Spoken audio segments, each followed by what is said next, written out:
Assalamualaikum warahmatullahi wabarakatuh.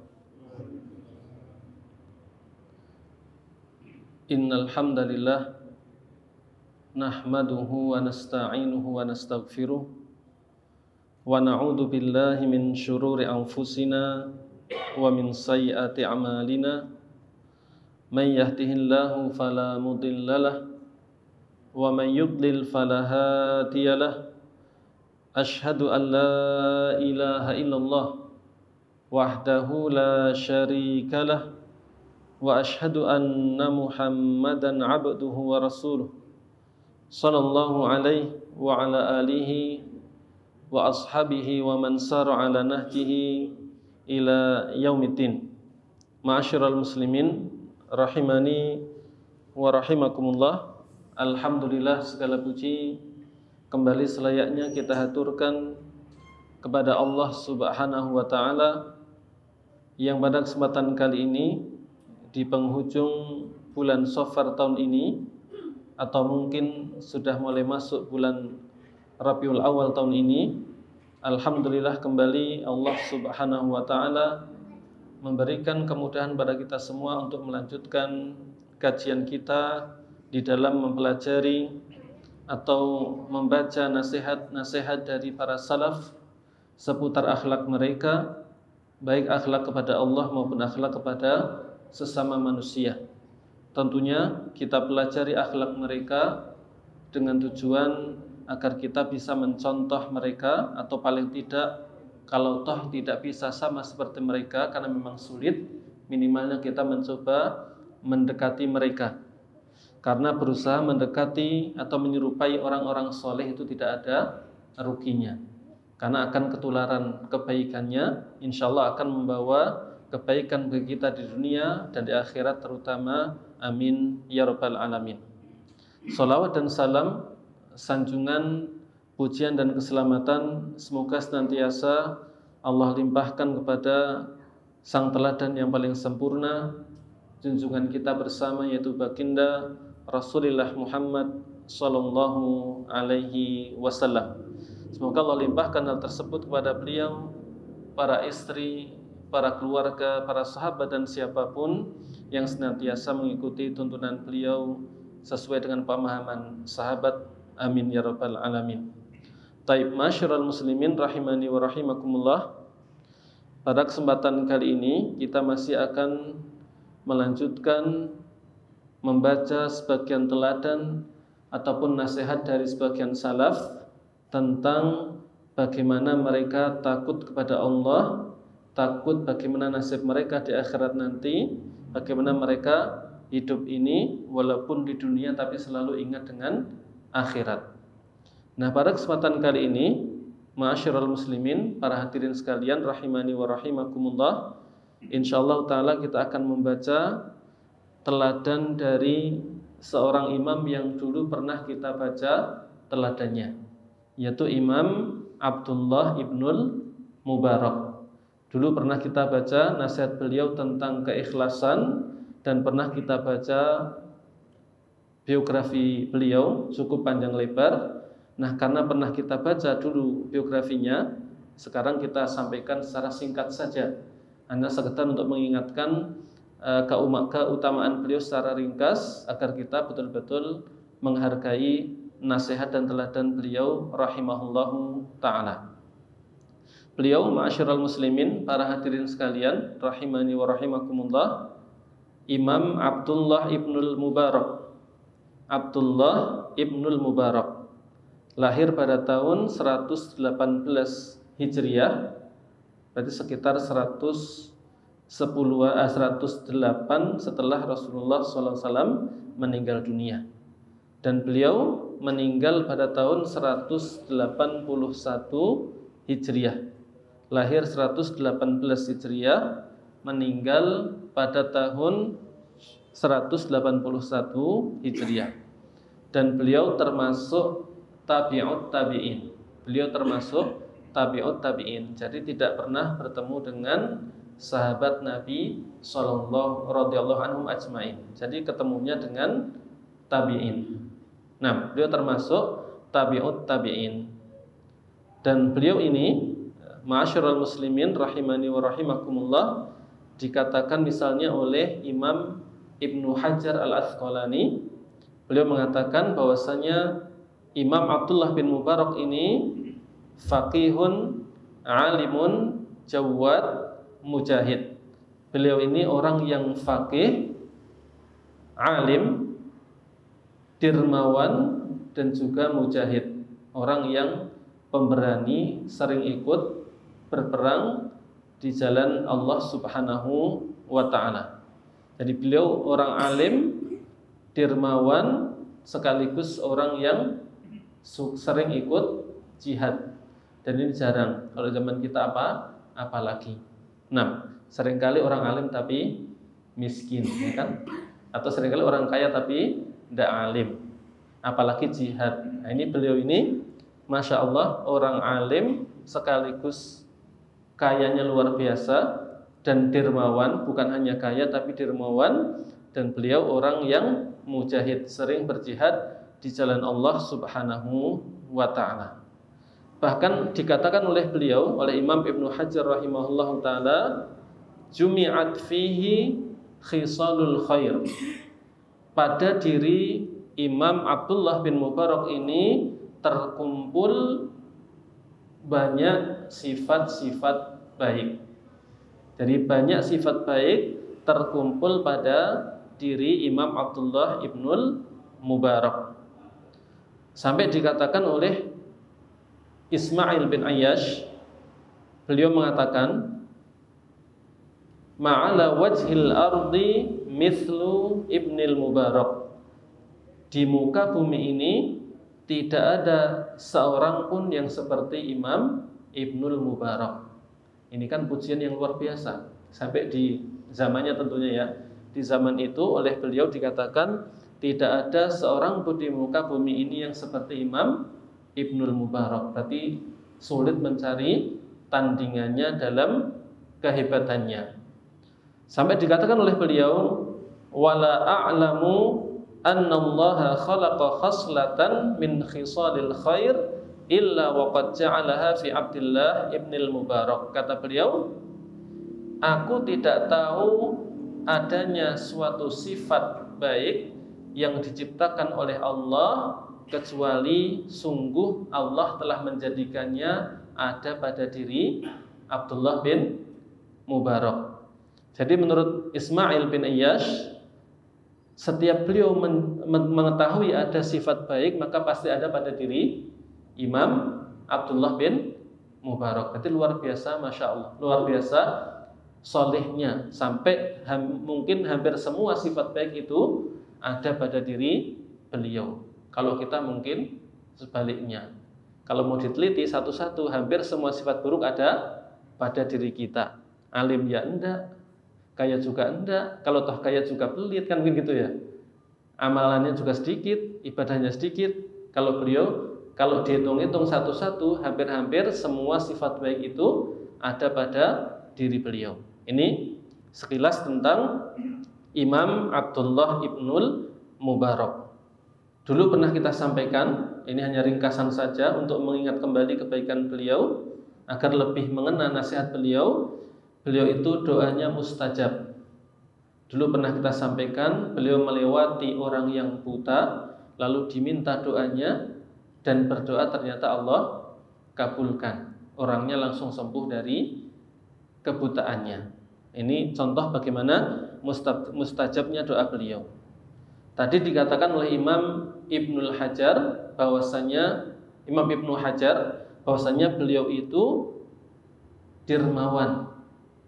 Dan dulu juga pernah kita baca bahwasanya di antara contoh kedermawanan Imam Abdullah ibnul Mubarak, beliau itu biasa memberikan infak kepada orang-orang miskin setiap tahun sekitar 100.000 dirham. Jadi setiap tahun beliau memberikan sedekah kepada orang-orang miskin, kalau di total 100.000 dirham. Kalau dulu 1 dirham itu, kalau tidak salah ingat, sekitar 10 dirham itu 1 dinar. Berarti 1 dinar itu Kalau ini dijadikan dinar, berarti 10.000 dinar, 100.000 dinar, dirham menjadi 10.000 dinar. Kalau 1 dinar itu 4 juta, 4 juta kali 10.000 berapa? Miliaran. Itu betapa menunjukkan beliau itu kayanya luar biasa dan dermawannya luar biasa. Kok ada orang kaya seperti ini? Jadi bukan hanya alim, tapi Masya Allah orangnya juga kaya dan dermawan. Bahkan dulu pernah kita baca bersama juga, beliau itu pernah suatu ketika berhaji, kemudian teman-temannya pada pengen ikut, ternyata malah beliau bayari semuanya. Haji loh, bayari orang banyak. Pernah juga beliau membayari hutang orang yang tidak terlalu beliau kenal. Jadi banyak sekali perbuatan beliau yang menunjukkan betapa beliau itu sangat dermawan luar biasa. Jadi beliau di samping seorang faqih, seorang yang berilmu, beliau juga orang yang kaya. Bukan hanya kaya, tapi betul-betul dermawan seperti itu. Nah, dan beliau juga mujahid. Beliau orang yang banyak berjihad. Sampai dulu pernah kita baca, ketika itu kita sampaikan banyak dari kaum muslimin ketika berperang melakukan perang tanding ternyata kalah terus. Kemudian beliau maju perang tanding, menang sebanyak tadi kaum muslimin kalah berperang tanding sekitar kalau nggak salah 6 orang.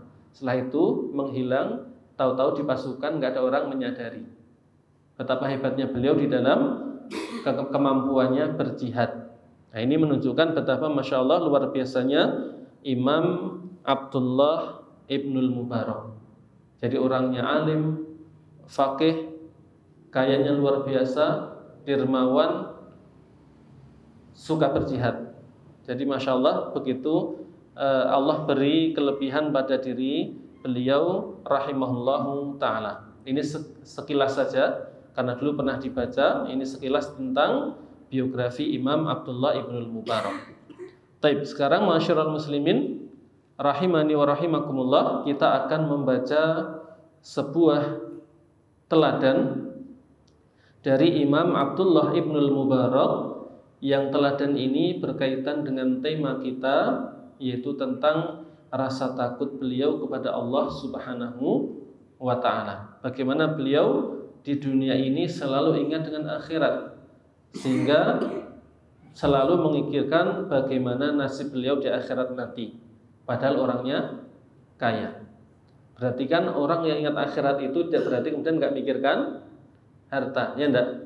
Beliau menjadi contoh. Beliau itu nanti akan kita baca, beliau itu orang yang sangat takut dengan akhirat, berarti selalu ingat kematian, selalu ingat akhirat, tapi bukan gara-gara ingat mati kemudian ngelokro nggak cari uang, ya kan? Jadi orang ingat akhirat itu bukan berarti wah kan besok mau mati, nggak usah cari uang lah. Nah, bukan begitu.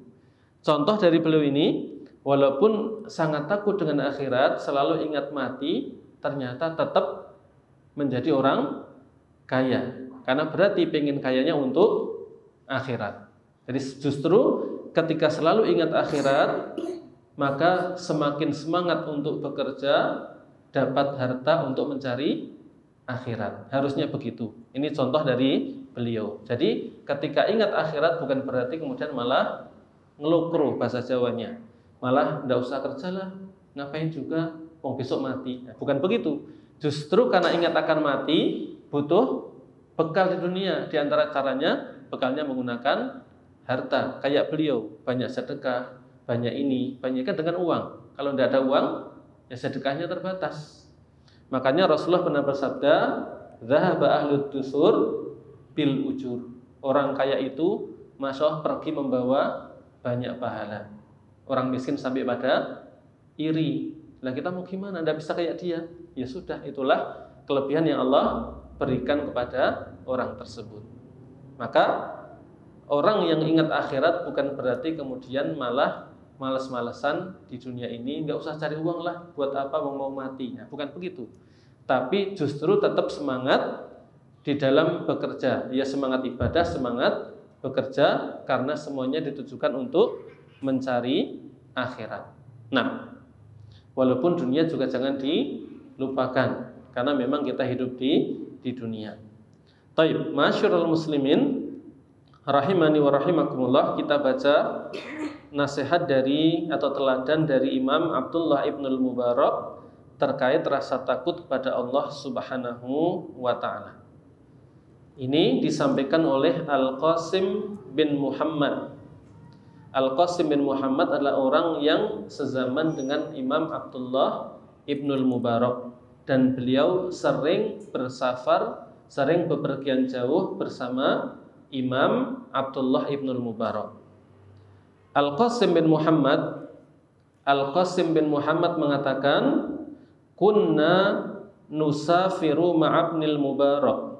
Dulu, kata beliau, kata Al-Qasim bin Muhammad, dulu kami sering safar, sering bepergian jauh bersama Imam Abdullah Ibnul Mubarak. Fakathiran ma kana yakhturu bi bali.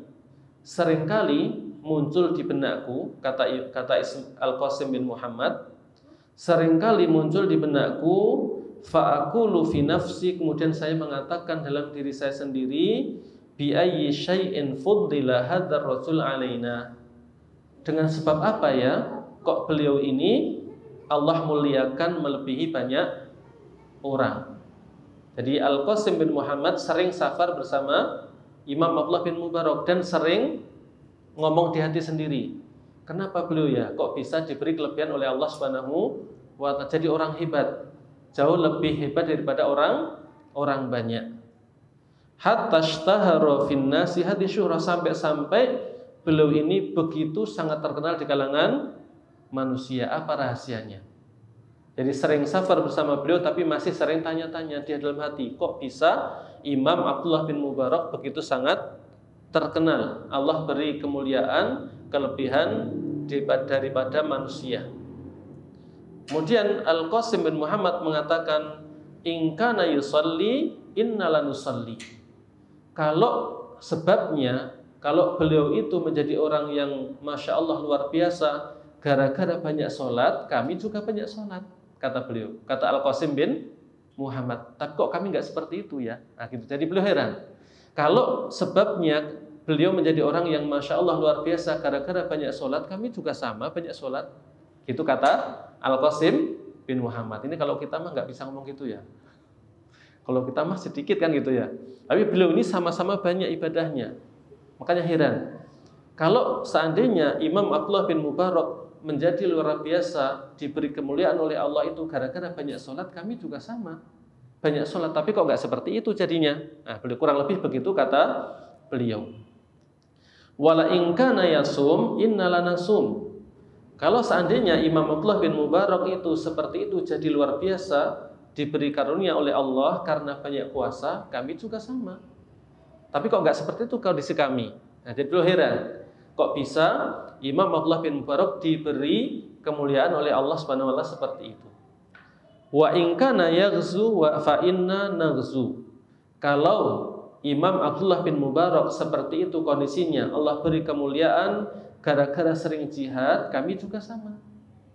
Jadi sama-sama orang soleh ini, banyak sholatnya, banyak puasanya, banyak jihadnya. Tapi kok Imam Abdullah bin Mubarak jauh lebih mulia daripada beliau yang sering bertanya sendiri dalam hatinya. Kenapa? Wa in kana yahujju inna lanahujju. Kalau gara-gara haji, kami juga haji. Nah, gitu. Kalau kita belum haji kan gitu ya. Tapi ini beliau sama-sama orang soleh tapi merasa heran, dengan sebab apa kok beliau dijadikan oleh Allah sebagai orang yang sangat mulia. Padahal kami sholat, beliau juga sholat. Beliau puasa, kami juga puasa. Beliau haji, kami juga haji. Beliau perang, kami juga ikut berperang. Mirip, amalannya mirip, secara dohir mirip. Lalu apa sebabnya? Makanya beliau heran, walaupun sering safar, selalu sering heran, kok bisa beliau ini Allah jadikan sebagai orang yang sangat mulia, apa rahasianya? Nah, kemudian Al-Qasim bin Muhammad melanjutkan ucapannya, melanjutkan ceritanya, fakunna fi ba'di masirina fi tariqi Syam lailatan maka suatu ketika kami safar bersama Imam Abdullah bin Mubarak. Kan tadi katanya sering safar bersama beliau. Lalu beliau cerita, kami suatu ketika sedang melakukan perjalanan jauh bersama Imam Abdullah bin Mubarak fi tariqi Syam, ketika dalam perjalanan menuju Syam pada suatu malam, nata'asya fi baitin, kami sama-sama makan malam di suatu rumah. Idh tufi'as siraju, ketika itu tiba-tiba lampunya padam. Bukan lampu kayak gini, belum ada. Jadi mungkin semacam, kalau bahasa kita apa? Sentir ya, yang masih pakai minyak ada, mungkin kurang lebih seperti itu. Jadi ketika mereka Al-Qasim bin Muhammad bersama Imam Abdullah bin Mubarak dan yang lainnya sedang safar bepergian bareng-bareng menuju Syam, suatu ketika di malam hari sedang makan malam di suatu rumah. Tiba-tiba pelitanya itu mungkin kehabisan minyak, mungkin padam. Faqama ba'duna, maka sebagian kami kemudian berdiri, fa'akhadas sirat, kemudian membawa pelita tadi, wa kharaja yastasbihu, kemudian membawa pelita tadi mencari minyak, kurang lebihnya begitu, biar bisa dihidupkan kembali. Fama katha hunaihatan, maka tidak selang lama, summa ja'a bisirat, kemudian orang tadi datang membawa pelita yang sudah nyala kembali. Jadi ini sedang safar, di tengah safarnya singgah mungkin makan malam, tiba-tiba pelitanya mati kehabisan minyak, kurang lebih begitu. Kemudian salah seorang anggota yang sedang safar tadi kemudian mengambil pelitanya, keluar cari minyak agar bisa nyala kembali. Nah, lalu datanglah orang tadi membawa pelita, membawa sentir yang sudah ada apinya. Kemudian Al-Qasim bin Muhammad melanjutkan ceritanya, fanadhartu ila wajhi Ibnil Mubarak. Maka kemudian saya melihat ke wajah Imam Abdullah bin Mubarak. Walihyatuhu qad ibtallat minat umu. Ternyata jenggotnya Imam Abdullah bin Mubarak sudah basah gara-gara air mata. Padahal cuma sebentar. Lampunya mati sebentar, ada orang bawa keluar, masuk lagi sudah nyala. Ternyata Al-Qasim bin Muhammad ketika itu melihat Imam Abdullah bin Mubarak jenggotnya sudah basah gara-gara menangis. Fakultu, maka Al-Qasim bin Muhammad yang melihat hal itu mengatakan dalam dirinya sendiri, fakultu fi nafsi, saya ngomong sendiri dalam hati saya, bihadhil khasyah fuddila hadzal rajul alaina. Nah, ini dia sebabnya. Mungkin ini sebabnya kenapa Imam Abdullah bin Mubarak Allah jadikan orang yang mulia. Maksudnya apa? Beliau hanya melihat gelap sebentar langsung nangis karena Allah Subhanahu wa ta'ala. Mati lampu sebentar langsung bisa nangis sampai jenggotnya basah karena ingat akhirat. Kalau kita belas gak ingat apa-apa. Beliau hanya mati lampu sebentar langsung nangis jenggotnya sampai basah. Kenapa? Karena takut kepada Allah Subhanahu wa ta'ala.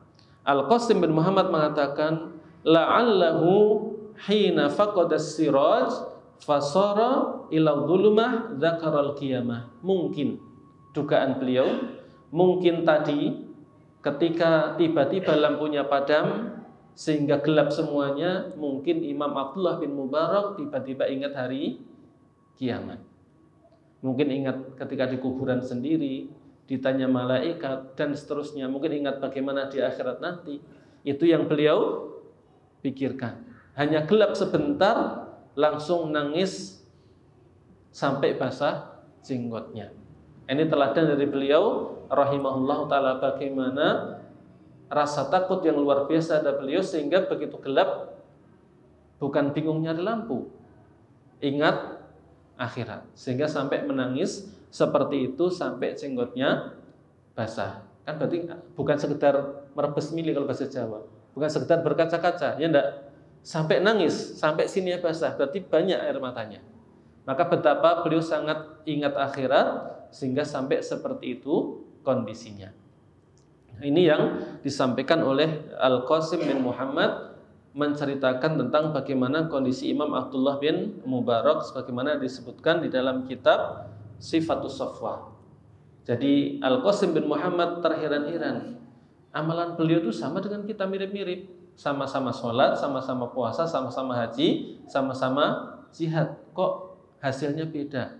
Kita biasa saja, beliau orang mulia. Nah, ternyata suatu ketika beliau menemukan mungkin ini sebabnya. Ternyata Imam Abdullah bin Mubarak punya rasa takut yang luar biasa kepada Allah, kepada hari akhirat, sehingga sekedar gelap sebentar langsung ingat akhirat sampai menangis, sampai basah jenggotnya. Nah, ma'asyiral muslimin rahimani wa rahimakumullah, ini menunjukkan betapa beliau sangat takut pada Allah, sangat takut pada akhirat, dan selayaknya kita contoh. Dan ini memang tidak mudah, saya juga belum mampu seperti itu, tapi sama-sama kita belajar untuk berusaha lihat sesuatu ingat akhirat, lihat sesuatu ingat akhirat, lihat api ingat neraka misalnya. Kita belum mampu kan? Tapi sama-sama belajar. Lagi panas ingat padang mahsyar. Nah, belajar begitu. Makanya kalau misalnya ada orang umroh merasakan panas di Saudi, itu jangan cuma bilang aduh panasnya. Jangan ingat itunya, tapi rasakan itu panas nggak seberapa bandingkan dengan akhirat nanti. Atau seandainya ada orang yang sudah diberi rezeki oleh Allah bisa haji, di sana ada wukuf, ya kan? Ada wukuf di padang Arafah, itu seperti miniatur bagaimana nanti semua orang di akhirat nanti kumpul di padang mahsyar. Bagaimana panasnya di dunia hanya seperti itu kita sudah mungkin merasa kepanasan, tidak karuan. Apalagi di akhirat yang matahari cuma 1 kilo lebih sedikit. Maka mari sama-sama kita mencontoh Imam Abdullah bin Mubarak, mencontoh agar mudah ingat akhirat ketika lihat sesuatu. Lihat taman yang indah, ya ingat surga. Misalnya begitu, lihat sungai, ingat tajri min tahtihal anhar, ingat ada sungai di surga. Sehingga selalu hati kita ingatnya ke akhirat. Sehingga dikit-dikit minta surga, dikit-dikit minta selamat dari neraka. Sehingga selalu berdoa memohon keselamatan di dunia dan di akhirat. Nah, ini yang bisa kita ambil dari teladan yang sangat luar biasa dari seorang Imam Abdullah ibn al-Mubarak. Taib, masyiral muslimin rahimani wa rahimakumullah, di samping teladan rasa takut ini, berarti di sini ada pelajaran lain, yaitu bahwasanya amalan hati itu sangat luar biasa pengaruhnya.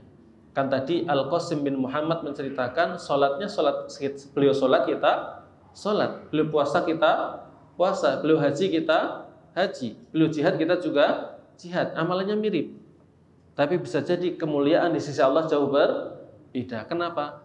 Di antara faktor terbesarnya adalah amalan hati, seperti rasa takut, mungkin tidak dengki, selalu bersujud pada orang lain, tawakalnya kepada Allah selalu tinggi, selalu cinta pada Allah, harap, cemas, itu semuanya di hati. Nah, maka kita berusaha untuk mengelola semua itu, belajar untuk hati kita selalu punya hati yang baik, banyak amalan hatinya. Karena ternyata amalan hati itu sangat penting sekali, pengaruhnya jauh lebih besar daripada amalan dohir. Walaupun bukan berarti kemudian yuk amalan hati itu, amalan dohir tinggalkan, ya bukan. Tapi maksudnya amalan dohir sebisa mungkin kita laksanakan, tapi diiringi dengan kualitas amalan hati yang luar biasa. Misalnya kalau sholat dohirnya diusahakan sesuai dengan tuntunan Rasulullah Sallallahu Alaihi Wasallam, diusahakan sepersis mungkin dengan sholat Rasulullah Sallallahu Alaihi Wasallam. Ini dohirnya, tapi tidak cukup itu. Nah, amalan hatinya juga harus diusahakan sebagus mungkin, niatnya sebagus mungkin, khusyuknya sebagus mungkin, diiringi rasa takut, khawatir gak diterima sholatnya, makanya khusyuk, khawatir masuk neraka, makanya semakin khusyuk, ingin masuk surga sehingga semakin khusyuk dan seterusnya. Jadi diusahakan setiap kita berbuat apapun, apalagi ibadah, kita selalu mengiringinya dengan amalan-amalan hati sehingga tidak kosong. Salat itu bukan sekedar gerakan tubuh kayak orang olahraga, tapi hatinya betul-betul mengikuti, di dalamnya terdapat banyak amalan hati sehingga salatnya betul-betul berkualitas. Dan ma'asyiral muslimin rahimani wa rahimakumullah, kalau tadi itu kan kisah antara Imam Abdullah bin Mubarak dan Al-Qasim bin Muhammad yang merupakan tabi'ut tabi'in. Di sana ada kisah lain yang merupakan kisah yang terjadi di zaman Rasulullah Sallallahu Alaihi Wasallam, walaupun bukan tentang rasa takut, tapi sama-sama tentang amalan hati, yang menunjukkan bahwasanya amalan hati itu sangat luar biasa, harus kita pentingkan. Mari kita baca secara ringkas insyaallah taala, yaitu hadis yang insyaallah sanadnya sahih, diriwayatkan oleh Imam Ahmad rahimahullahu taala. Hadis ini diceritakan oleh sahabat yang mulia Anas bin Malik rahimahullahu taala. Sahabat Anas bin Malik bercerita, kunna julusan ma'a Rasulillah sallallahu alaihi wasallam. Suatu ketika kami, kata Anas bin Malik, sedang duduk-duduk bersama Rasulullah sallallahu alaihi wasallam. Faqala, maka Rasulullah sallallahu alaihi wasallam kemudian mengatakan, yatlu alaikumul an rajulun min ahlil jannah. Ketika para sahabat duduk dengan Rasulullah sallallahu alaihi wasallam, tiba-tiba Rasulullah mengatakan, akan muncul sekarang seseorang yang termasuk penghuni surga. Jadi Rasulullah mengabarkan akan muncul sesaat ini lagi seorang penghuni surga. Kata Anas bin Malik, fatala'a rajulun minal ansor. Kemudian muncullah seseorang dari kalangan Ansor. Tantifu lihyatuhu min wudu'ihi. Jenggotnya masih basah bekas wudu. Qad ta'allaqa na'laihi fi yadihi shimal, dan dia menenteng sandalnya pakai tangan kiri. Jadi barusan wudu, mententeng sandalnya di tangan kiri, muncul setelah Rasulullah mengatakan akan muncul sebentar lagi orang penghuni surga. Falamma kanal ghad, kemudian besok hari, jadi anggaplah sudah berlalu kisahnya. Kemudian Anas bin Malik melanjutkan ceritanya, kemudian besoknya qala Nabi sallallahu alaihi wasallam mithla dzalika. Besoknya lagi Rasulullah ternyata mengatakan yang sama dengan yang tadi. Mithlal marratil ula, seperti yang tadi, mengatakan yatluhu alaikumul an rasulun min ahlil jannah. Beliau kembali mengatakan akan muncul sekarang seseorang termasuk penghuni surga. Nah, falamma kana al-yawmu tsalits fatala dzalika rajul mithlal marratil ula. Ternyata setelah hari kedua tadi Rasulullah mengatakan persis dengan yang kemarin, ternyata muncul orang yang sama. Jadi yang kemarin muncul lagi, dan persis kondisinya lagi habis wudu, jenggotnya masih basah, nenteng sandal di sebelah di tangan kirinya. Falamma kana al-yawmu tsalits, di hari yang ketiga, qala Nabi sallallahu alaihi wasallam mithla maqalatihi aidan. Di hari yang ketiga Rasulullah mengulangi lagi, mengatakan yang sama, akan muncul sebentar lagi seorang penghuni surga. Ternyata fatala'a dzalika ar-rajulu ala mithli halihil ula. Ternyata orang itu tadi yang muncul, kondisinya sama persis seperti kemarin, habis wudu, masih basah jenggotnya, nenteng sandal di tangan kirinya. Tapi bukan ini rahasianya, jangan niru nentengnya. Nah, bukan itu masalahnya. Tapi intinya Rasulullah mengatakan 3 hari berturut-turut akan muncul orang penghuni surga. Ternyata yang muncul orang yang sama dari kalangan Ansor. Falamma qama an-nabiy sallallahu alaihi wasallam, kemudian setelah Rasulullah pergi meninggalkan duduk-duduk dengan para sahabat, tabi'ahu Abdullah ibnu Amr ibn al-As. Kemudian Abdullah bin Amr bin As, seorang sahabat juga, beliau mengikuti orang Ansor tadi yang dikabarkan termasuk penghuni surga. Penasaran, kok bisa dikatakan termasuk penghuni surga, pengen tahu amalannya apa. Faqala, maka kemudian Abdullah bin Amr ibn al-As mengatakan kepada orang Ansor tadi yang dikatakan sebagai penghuni surga, inni lahaitu abi fa'aqsamtu alla adkhula alaihi thalathan. Kata Abdullah ibni Amr ibn al-As, beliau mengatakan, wahai saudaraku, kalau bahasa kita, sesungguhnya saya sedang bertengkar dengan bapak saya dan saya sudah bersumpah tidak akan pulang selama 3 hari. Ini sebenarnya bohong, tapi nanti diceritakan itu cuma etok-etok ya. Nah, gitu. Jadi di awalnya bohong dulu. Kenapa? Biar boleh nginep di rumahnya tadi, karena pengen, bahasa Jawanya mati-mati, pengen lihat-lihat ngapain aja sih amalannya, kok bisa dianggap sebagai penghuni surga. Fa in ra'aita an tu'wiyani ilaika hatta tamdiya fa'alta. Kalau boleh, saya pengen nginep di rumahmu selama 3 hari. Nah, jadi sahabat Abdullah bin Amr ibn al-As pura-pura ngakunya sedang bertengkar dengan bapaknya dan nggak mau pulang selama 3 hari, pengen nginep di rumah tadi. Yang ngakunya begitu, sebenarnya hanya pengen nginep, lihat amalannya apa sih. Kok sampai Rasulullah mengatakan termasuk penghuni surga. Qala na'am, orang tadi mengatakan na'am, ya. Baik, boleh, silahkan tinggal bersama saya selama 3 hari. Qala Anas, kemudian Anas bin Malik, perawi hadis ini, menceritakan, wa kana Abdullah yuhadditsu annahu bata ma'ahu tilkal layalis thalath. Kemudian Anas mengatakan Abdullah bin Amr ibn al-As bercerita. Jadi kan udah nginep 3 hari, lalu menceritakan hasilnya bagaimana. Nah, hasil ketika lihat-lihat amalannya, hasilnya apa?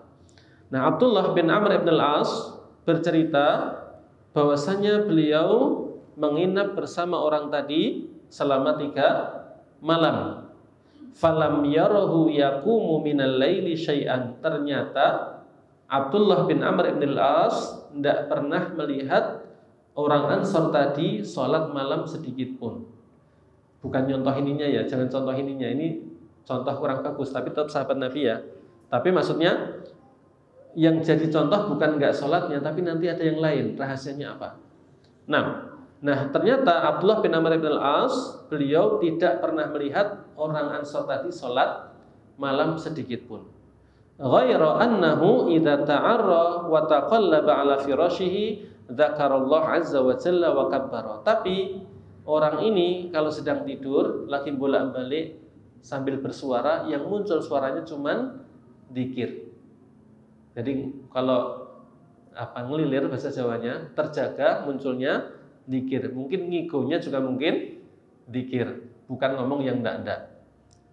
Dan juga takbir.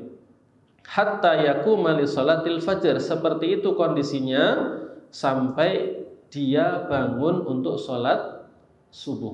Berarti beliau ini, orang Ansor ini yang dikabarkan sebagai penghuni masuk surga, ini ketika 3 malam tadi tidak pernah sholat malam sama sekali. Kalau malam lain wallahu alam, tapi diceritakan begitu.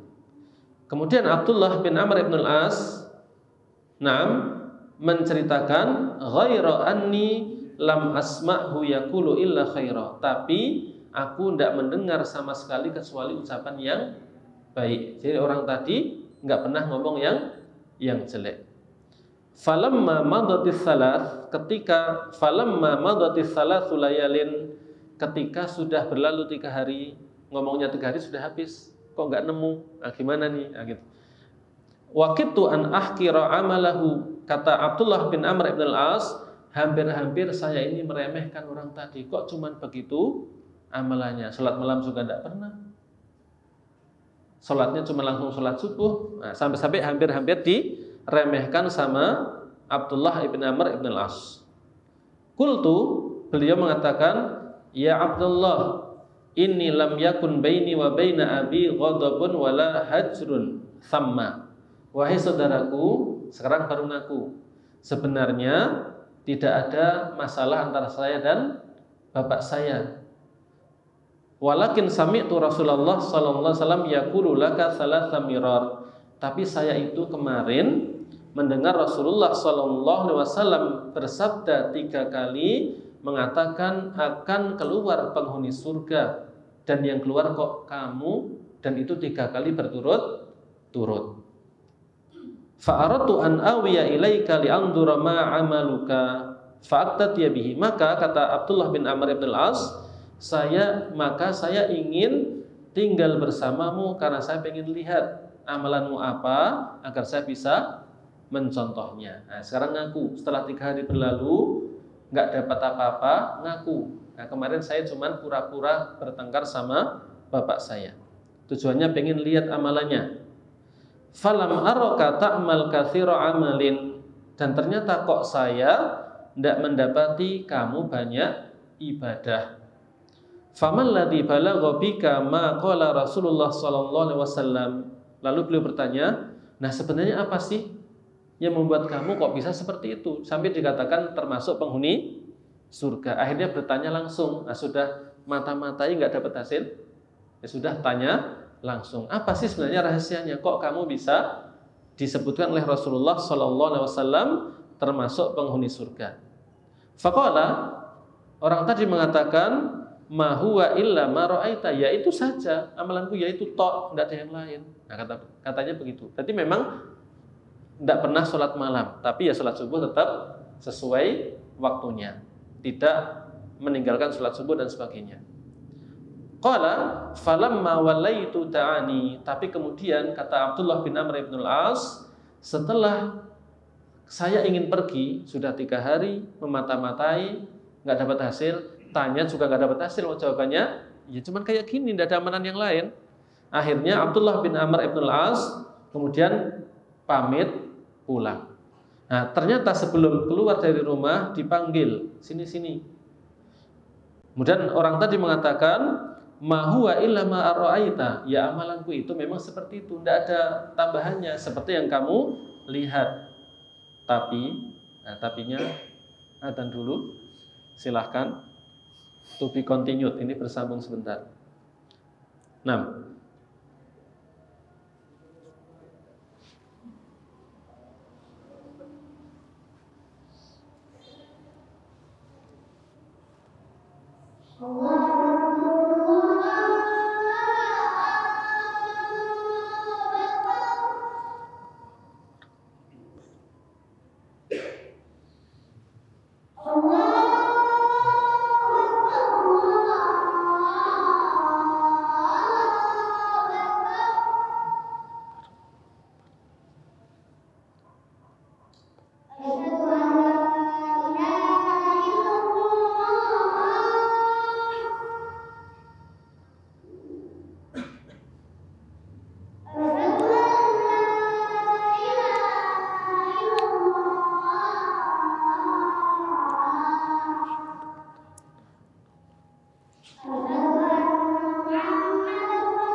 Taib, ma'asyiral muslimin rahimani wa rahimakumullah, kita lanjutkan. Nah, tadi sahabat yang mulia Abdullah bin Amr bin Al-As setelah 3 hari memata-matai, pengen cari tahu amalan apa yang membuat sahabat Ansor tadi diberitakan termasuk penghuni surga, ternyata tidak dapat apa-apa. Bahkan bertanya langsung, jawabannya juga ya cuman seperti ini amalan saya, nggak ada rahasianya.